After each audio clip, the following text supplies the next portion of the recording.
আসসালামু আলাইকুম, সবাই কেমন আছেন? আশা করি সবাই ভালো আছেন। আমি আজকে দেখাবো নুডলস রেসিপি।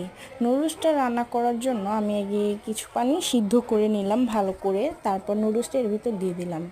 এখানে আমি 2টা ডিম নিয়ে লবণ দিয়ে ভালো করে মিক্স করে নিলাম। ডিমটাকে আমি গরম তেলের উপর ছেড়ে ভালো করে ভেজে নিব। তারপর দিয়ে দিলাম কিছু সবজি অ্যাড করলাম, এখানে সবজিটা ভালো করে ভেজে নিব।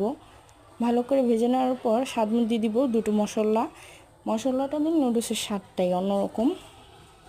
তো ভালো করে আমি ভেজে নিব। ভালো করে ভাজা হয়ে যাওয়ার পর এখন আমি এখানে নুডলসগুলো দিয়ে দিব, সিদ্ধ করে রাখা যে নুডলসগুলো।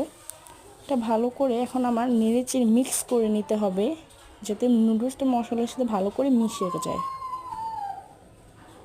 তো সব ওকে হওয়ার পর আমার নুডলস রেসিপি ডান।